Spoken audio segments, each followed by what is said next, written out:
Yeah, as I promised, I will do equilibrium in physics, conditions for equilibrium. Yeah, it is surprising that many students do not actually state it properly, even at A level.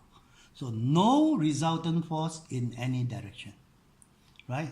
So especially at the higher level, you should specify there's no resultant force in any direction, and there's no resultant moment at any point.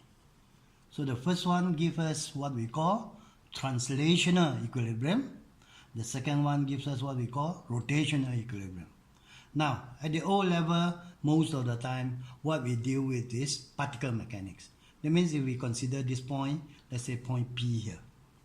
So there is a string, the tension T2. There's another string, tension in it is T1. There is a mass, all right, of 5 kg. Be very careful.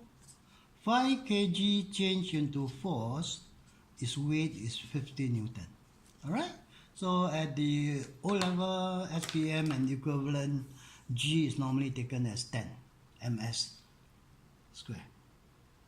M sub s square. Yeah? So the first method I want to go through is very conventional one, but not necessarily the best. Resolving horizontally. So T1,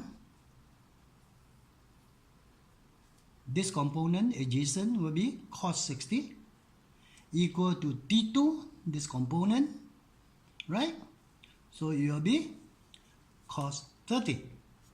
So putting in these numbers, which especially at the A level, I would very much like you to be able to remember these trigo ratios.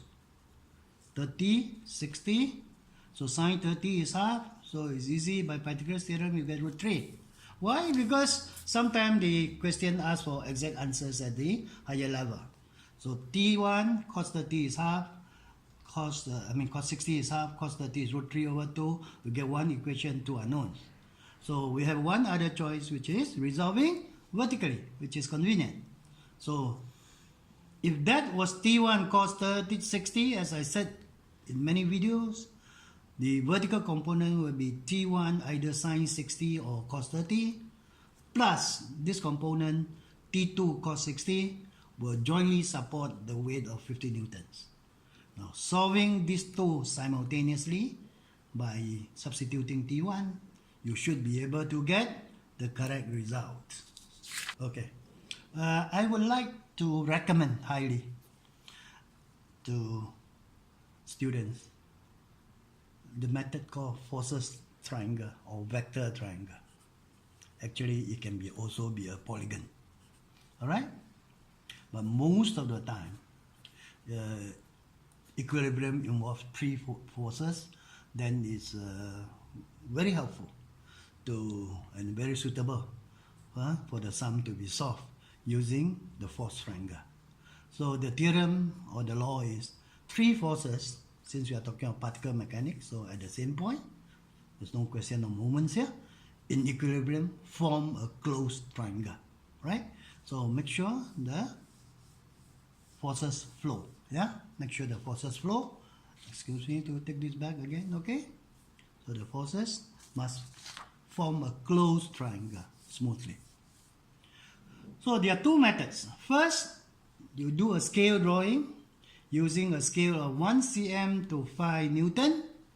Draw this to scale, measure the angle accurately, measure off. You don't expect to get 43.3 Newton, so you get 43 Newton, okay? Then this is 25 Newton.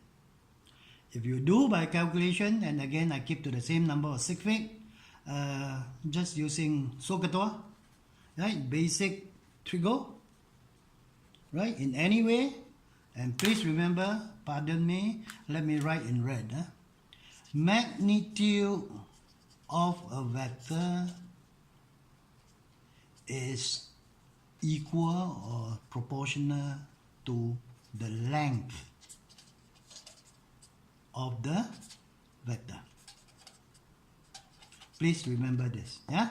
So magnitude of a force is equal to the length of the force, yeah? So that is why I'm treating T1 S is magnitude. So T1 over hypotenuse, so it's cos 30.